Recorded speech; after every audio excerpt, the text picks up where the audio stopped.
A speaker of truth has no friends. African proverb.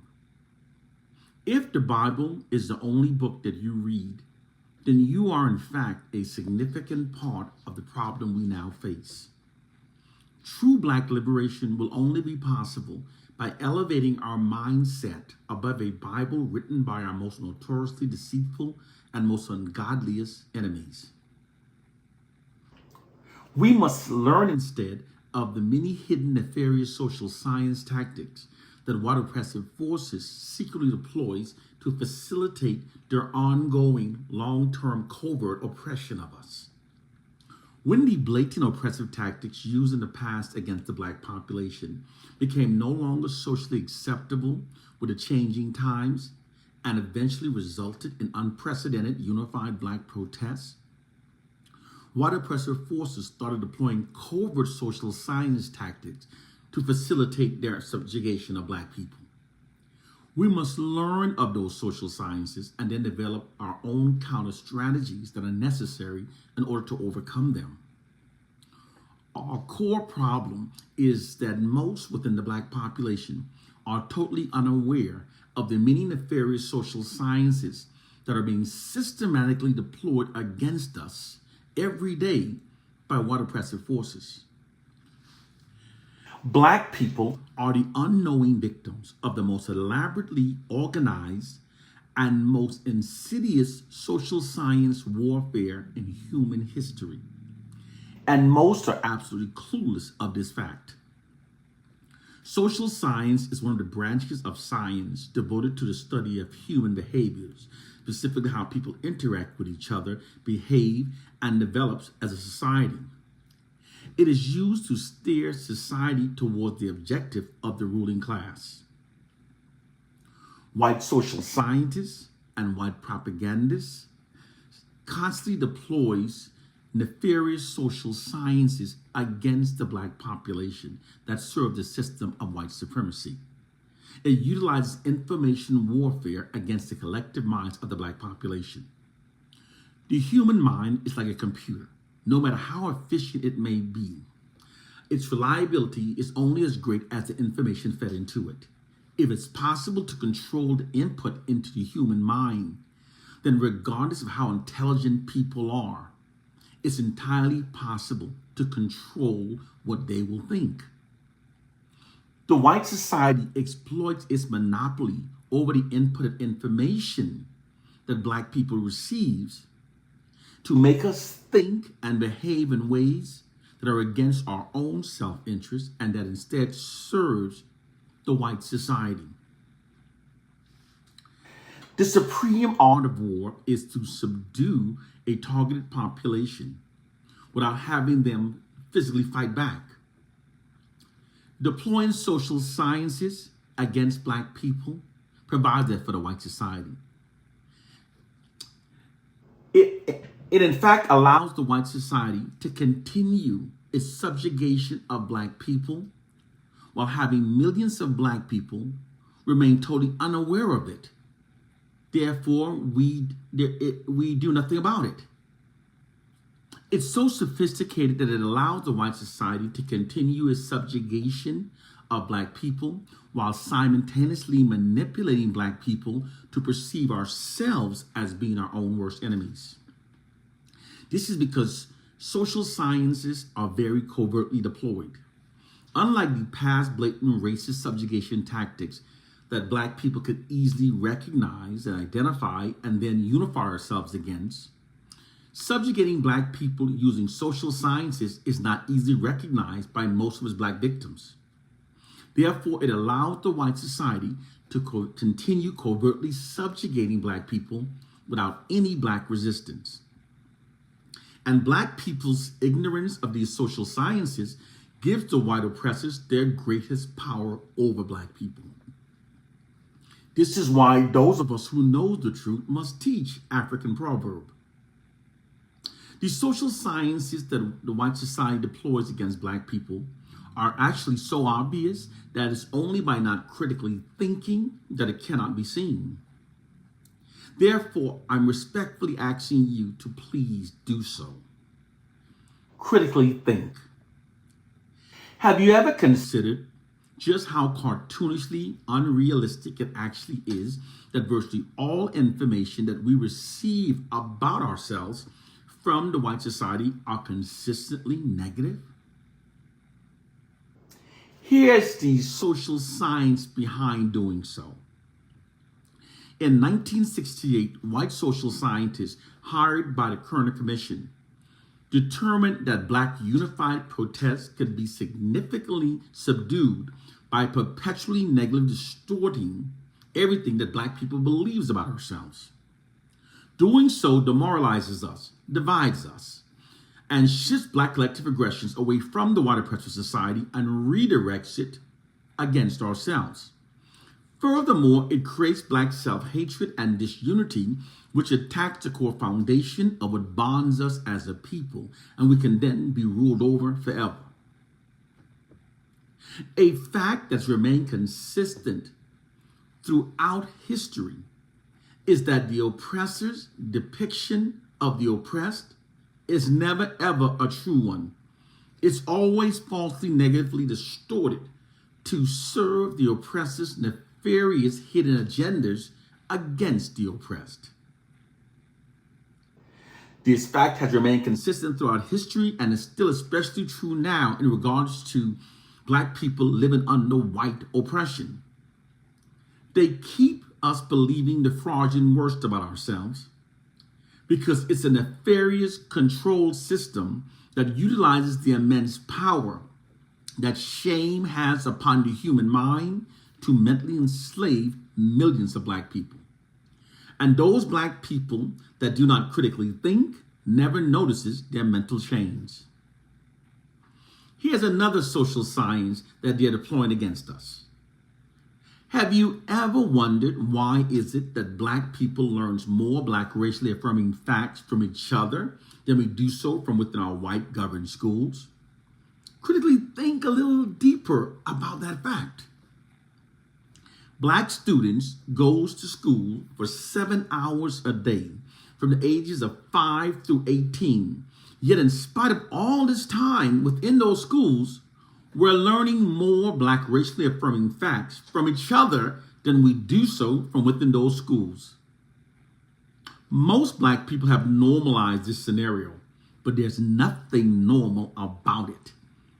It's also a hidden social science that's being deployed against us. The white educational system's failure to adequately provide Black students with a racially affirming curriculum, as it routinely does so for white students, is actually a social science tactic that is essential for maintaining white social dominance over the Black population. Because for a ruling class to maintain its position of social dominance over its subordinate population, the oppressed, they must condition the oppressed from a very early age to accept their own subordinate status and to adhere to the authority of the dominant culture. To do so, the education given to the oppressed from the time that their minds are young and most impressionable must be the type that denies them of a racially affirming curriculum. When the oppressed population are denied a fully racially affirming education, this conditions them to perceive themselves through a false inherent subordinate identity that makes them more accepting of their subordinate status within a society dominated by their oppressors. When the oppressed are denied of a racially affirming education, even the brightest among them may have little, if any, hope of mentally extracting themselves from their assigned low-dominated position within the society. This immoral practice is precisely what's being done to Black students throughout our entire educational development. White social scientists describe this nefarious practice as merely instilling a value system into the collective minds of the Black population that makes us adhere to the authority and existing infrastructure of the white dominant society. To restate that more simply, It makes black people more compliant with white dominance over our lives. It's in fact so effective that in many cases, it makes black people even prefer white dominance over our lives. Schools are tools of the government designed to mold the student's character according to the will of the government. Here's another social science that they deploy. And again, I need you to critically think. So let's do so. Have you ever considered just how cartoonishly unrealistic it actually also is that virtually all study results that we receive favors whites over blacks? It's actually also fraudulent propaganda. It's a social science tactic that's designed to subliminally embed the myth of white racial superiority into our subconscious minds. This makes us also more compliant with white dominance over our lives. Here's another. Have you also ever noticed that all narratives that we receive about white people are consistently positive, while to the contrary, all narratives that we receive about black people are consistently negative? This scenario is also cartoonishly unrealistic. It's fraudulent propaganda, a social science tactic that is designed to subliminally embed the message into our subconscious mind that white people are the standard that we must aspire to be more like. It also insinuates that black people should admire, respect, and trust only whites. These social science tactics are being systematically deployed against the black population unrelentingly. They're the true reason why many black people are now self-loathing, perceives ourselves as being our own worst enemies, and reveres and defends Caucasians in spite of such a brutally horrific history of the contrary. The core objective is to influence, disrupt, and corrupt the collective mindsets of the targeted black population in ways that serves and protects the interests of the white society. We must learn of these social sciences if we're serious about ever liberating ourselves. Here are a few social science facts. People's behaviors aligns with the narratives that they've accepted. Therefore, those who write the narratives that a people receives and accepts are able to control those people's behavior. Because the white society writes the narratives that black people receives and accepts, this allows them to shape our behaviors in ways that benefits the white society. Also, those who control the people's media images literally control their culture because people often imitate those media depictions of their group that they've accepted as being their reality, even the derogatory images. Because the white society controls the mainstream media images of black people, this allows white oppressive forces to negatively covertly steer our culture while misleading us to believe that we're steering ourselves.